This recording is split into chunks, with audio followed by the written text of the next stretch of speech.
videos. In their various fields of endeavor. Today we're taking you on a royal journey because my guest today is a man who became, well, perhaps the most important leader, ruler of our people, of humanity at a young age. His story had been foretold even before his birth. Please join me as we welcome on Executive Discuss His Imperial Majesty Arole Oduduwa Ooni of Ife, Ooni Enitan, Babatunde Adeyeye Ogunwusi. He is our guest on the show today.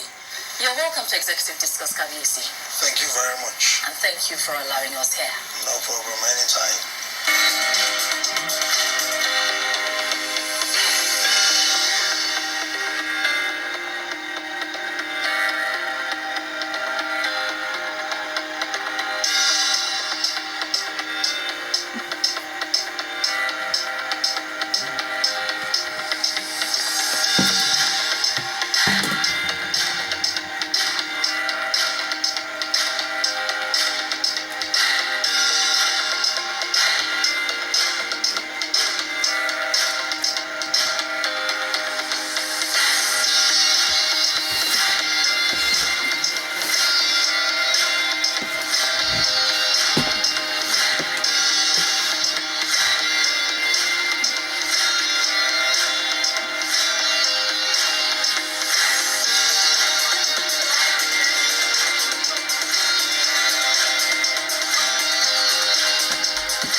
Of our viewers, can you tell us where you were born, what your childhood and background was like?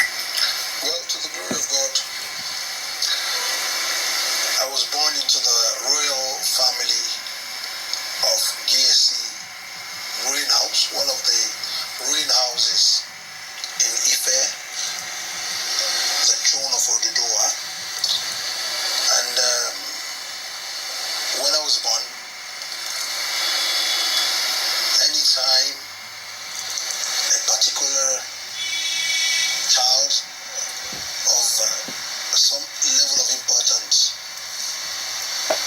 is being born to the family, a whole lot of concentration will be with that child. To the glory of God, my own story was foretold many decades before I was born. Kings are usually born and not made. And I found favor in my creator and destiny that I will be born specifically on a Thursday, specifically 1 p.m. And there will be a strong scorching sun, and the sun will come out so intense, and rain will be falling heavily with a heavy thunderstorm. And when that kind of child was born or will be born, a lot of elders in the royal family will start to leave immediately, because they will say they will rather leave the world for the child to leave, because indeed our father, one of our forebears, is coming back. And to the glory of God, I was born on a Thursday, exactly 1 p.m. And what I was foretold happened. And I started losing a lot of my grand aunts, great-grand uncles, even my grandfather, the maternal side, passed on immediately, and we lost quite a lot of elders in the whole royal family. And everybody realized that there was something about this child, and they didn't really take care of me for 11 days, because people were so scared that what kind of child is this? So they were caught in between naming me Babarimisa. What that means in Yoruba land is all the elders saw him and they ran away, or Babatunde. So there was a lot of deliberation on that. Eventually they picked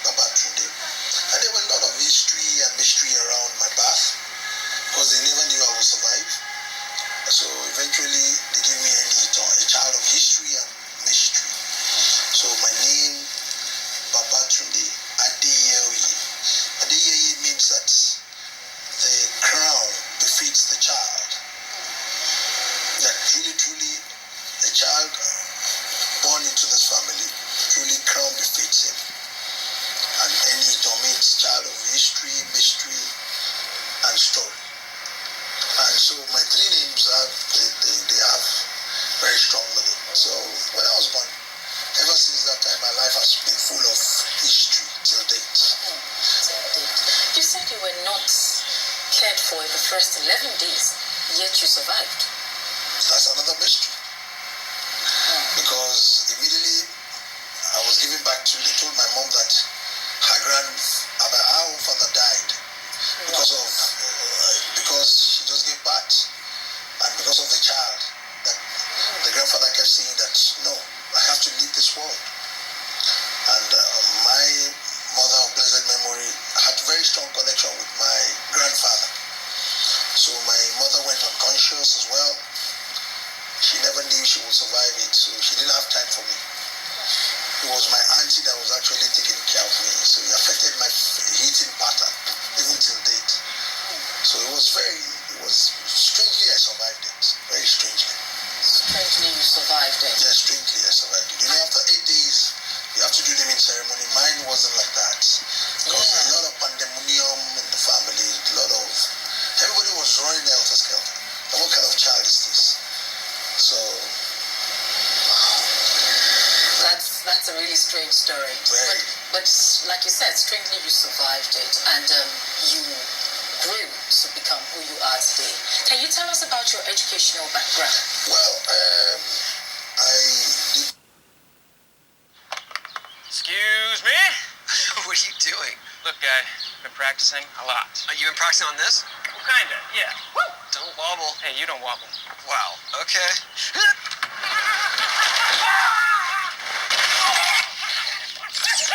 Oh, God! My turn. All right.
At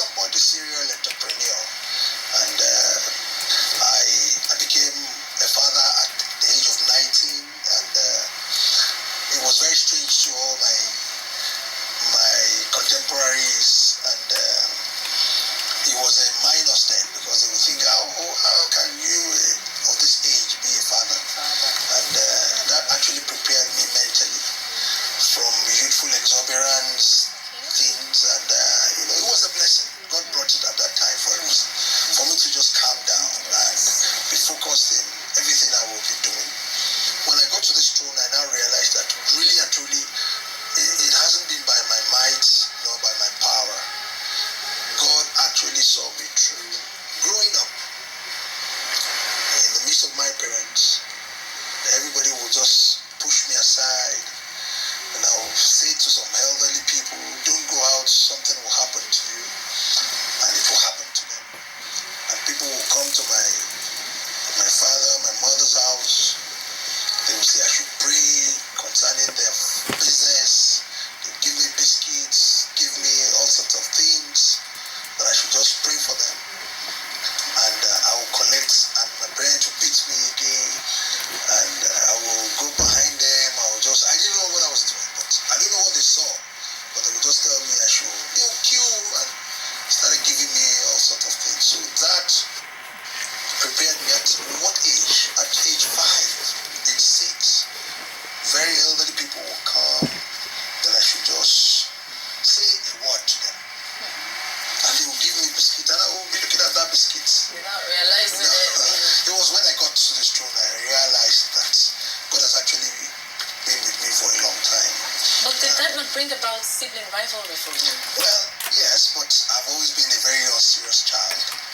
So to say that, I just very carefree, and a lot of things actually shielded that thing.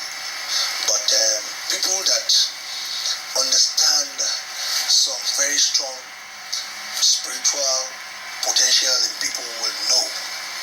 But I've not really had anything with a lot of ease in my life. It's been struggle.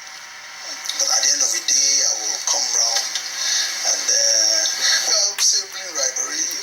Well, I will cause problem among all my siblings, and I will just get out of it. And I've been active since. I remember everything that happened to me from age 5 till date. Wow. Very honestly speaking, Wow. I think it's a gift of God, and God has actually prepared me for those challenges from age 5. A lot of kids growing up will not remember such. Never. But I think I am blessed. God actually blessed me for that. So that has actually prepared me. Till date. On the lighter note, so it's safe to say that Kabiesi was a naughty child growing up. Well, naughty in a very positive way. I'll say naughty in a very positive way. I like to be very inquisitive. Okay. I used to pry a lot. When I was young, I used to, I was seeing TV moving, and I want to see what's inside the TV, and I will put it down. I'll put everything down. Oh, goodness. I'll put down the radio. Honestly, Oh, it used to be a goodness. problem for me. Yeah. I'll do it, and I'll have difficulty reassembling it. When I was a kid, they told me when I was like 3 years old or 4 years old that I'll see a bright light like this, and I'll be looking what happened to this light, and I'll dip my hand inside, and I'll get electrocuted. It happened to me. So they gave me a nickname NEPA when I was like 4 years old or 3 years old. Can you imagine? So a lot of things. Very interesting growing up. Indeed, your childhood was interesting in its own way. Absolutely. Your Imperial Majesty, you've spoken so much about your interesting childhood where so much has happened. Why don't you just hold it a bit there? Because we want to go out there to speak with a few people about you. The program is still Executive Discuss. It's time for us to meet some family members and close associates of His Imperial Majesty to know who he was as a child and how he has come to ascend the throne of his fathers. Please come with us.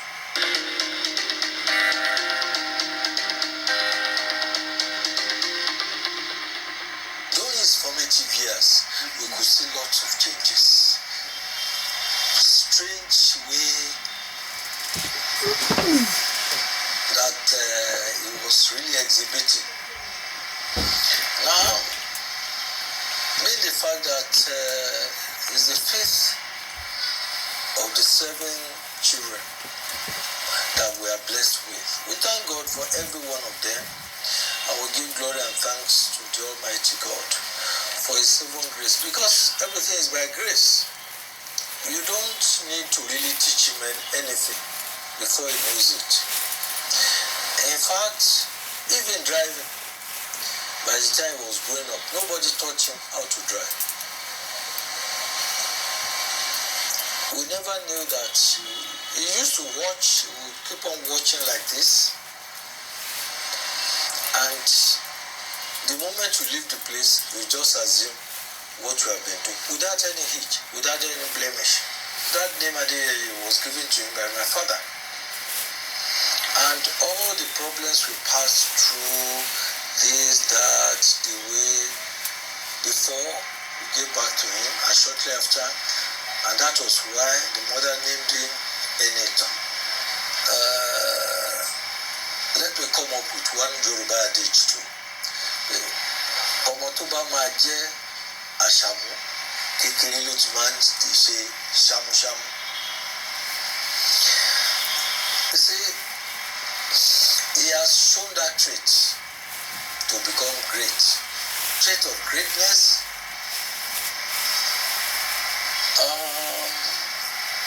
He has displayed unparalleled wisdom, and wisdom comes from God. Then, very inquisitive, very hardworking. He wants to know everything. At a tender age, when he was young, he was one that makes most of the shoes for the house. Very talented. He was a cobbler. He was everything. He wants to know everything. Very inquisitive guy and hardworking and very, very, very smart. He normally gets away with from the trouble. He knows how to work himself out of trouble with my mom or my dad. Honestly speaking, he hasn't changed because he's still young, very youthful, still mobile.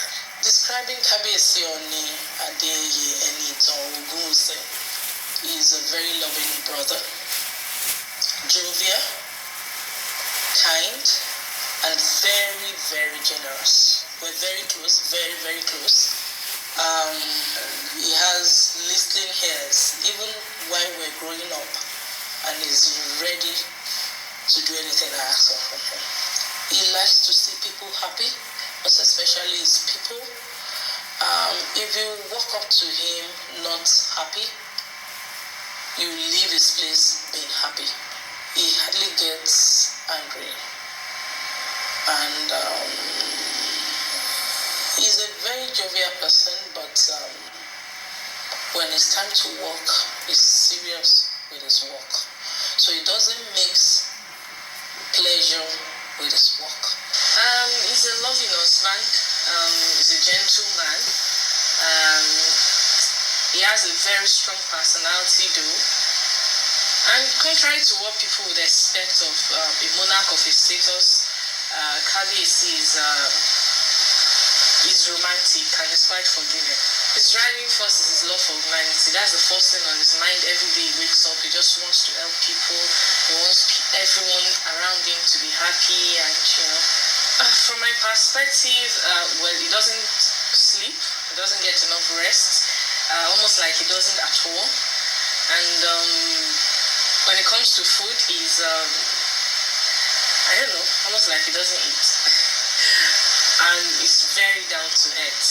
Very, very. Gets to a point that people will sometimes take him for granted because of that.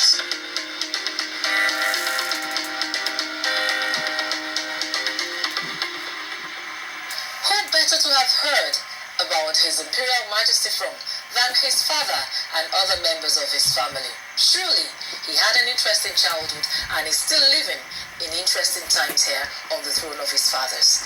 Your Imperial Majesty, we've heard so much from the members of your family. You've been on the throne now for some years. What has the experience been like? especially coming onto the throne at a young age. I give all the glory to God Almighty, like I said, and the spirit of my ancestors. God really helped me. Like I told you, I've been a molded child in a particular way. So, Yoruba people were very, very exposed, very complicated in our thinking. So, for you to coordinate things, it's always very difficult. And I had to use a lot of wisdom to deal with very older people. And I came up with a policy that I am a king, but I'm not old. Whenever you are a king, that doesn't mean that you are old. You might be sitting on a very ancient throne, but that doesn't mean that you are old. So elderly behavior and kingship behavior are two different things. So you have to seek the face of the elders for you to know how to behave as a king and as an elderly person. So to the glory of God, it was tough, very tough, but God really helped me to see it through, manage expectations back and forth, manage those elderly people, and I'm still learning. So the good, the bad, and the ugly is there. But, it's not easy to sit on the oldest throne. The spiritual headquarters for the entire race is Ife. And the Oni of Ife is a deity. Nobody sees on. Even every king that comes, they have to tie a rope, and they only hear the voice of Oni. And anything Oni says is what all the people that migrated from Ife will say, because Oni gave everybody crown. Kingship system was actually properly established right from the throne all the way to Ethiopia. Because the first king in Ethiopia of about 4000 BC was called Ori Awoko. And all the way to, because people in Ethiopia are called Kemets, they migrated to start Egypt. So, Egyptian crown, these are things you won't see anywhere. Egyptian crown is pharaohs, and they don't do anything without the 401 deities in Ife, 200 to the left, 200 to the right. The one on top of it is the king of Oni of Ife, which is the Ari crown. So we have a very strong structure. So going back to Oyo, we know Oyo, Ife has never been a dynasty that goes about imperialism, conquering territories.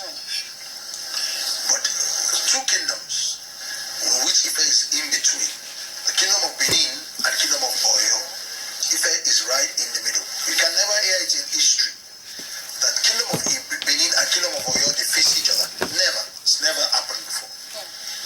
They all know their boundary. Ife is right in the middle. So my point is, those two kingdoms are one of the most powerful kingdom out of the entire continent of Africa. So you have to give honor to whom honor is due. So both of them have military might, but the spiritual might for the two of them is Ife, because they got their monarchy from Ife. So we have to unite and forget about supremacy. Ife is not known to take over territories. No. At some point, the entire land is Ile-Ife, land of expansion, before they started cutting into boundaries. Oyo here, Benin here. And at some point in the whole of continent of Africa, we have less than 14 kingdoms. And kingdom of Ife is right in the middle, and two main kingdoms are part of those 14 kingdoms. Benin Empire and Oyo Empire. Out of 14, we had the Songhai Empire, we had the one from Mansa Musa, the Malian Empire, and so many other, empire that the Western people divided us. So it's critical for you to know that we all belong to one big happy family. So the military might for the Yoruba people are the Oyo people. So I had to go so that we will forge unity. For us to go back to those days, the way we all used to work together because we all belong to the same one big happy family. So I did that. And to the glory of God, the welcome development for all and sundry. So for unity for Yoruba land, we continue to forge ahead concerning unity. The Yoruba nation is one which is rich, very, very rich in culture and tradition. And it looks like our cultures and traditions are gradually being eroded, especially from the home front. We can hardly find a lot of our children who know our history as detailed as they should. What can we do? Where have we gone wrong? And how can we correct the situation? Well, a lot of places where we've gone wrong. If they teach history in school now, they will say, who discovered Mongopa? River Niger. They will say it's Mongopa. River Niger that we know as Odo Oya, Oya River, that has been there from time immemorial. But they will say one man from the Western world discovered it. Is it possible? It's not possible. From Portugal. And they came and they discovered a river. No. Oh, the oldest person in the world ever lived was Methuselah, 962 years. No. There was a king on this throne of Oni of Ife that ruled for 2,200 years. Wow. If you ask, nobody knew Oban for Obobodiri in history. There was a king that ruled for 420 years on this throne. And nobody knows this history. Because the colonization era of about 400 years affected us. It made us not to tell our story. We have it in our oral history in Ifa. It's there, everything. The Igbos will call it Afa. The people, the Chukuns, the thieves will call it Afa. People all the way from Songhai Empire will call it Afa too. We call it Ifa. All the way to Sudan, they call it Ifa. All the way to southern Egypt. You have a lot of Yorubas there, they call it Ifa. It's a common thing for everybody in continent of Africa. But they will tell you it's bad. It's a bad thing. Don't go there. They are demonic. That's what they're doing. So how are we going to learn our history? So it's important for us to learn our history. And how we have to tell our story by ourselves. Nobody can tell our story for us. So that's the reason why we are losing such values. But we are trying our best to tell our story the way it is actually. Now, coming still on the throne here, Kabisi, you, like I said earlier, came onto the throne as a young man, and you've shouldered huge responsibilities trying to drive the Yoruba nation, and of course, by extension, Africa as a whole. In all that you've been able to do, what has been your most challenging footsteps which you have taken? Well, what you have just said now, telling our story. When I try to push it, people will bring biblical and Quranic memes, and they will say, Kabisi is talking off point.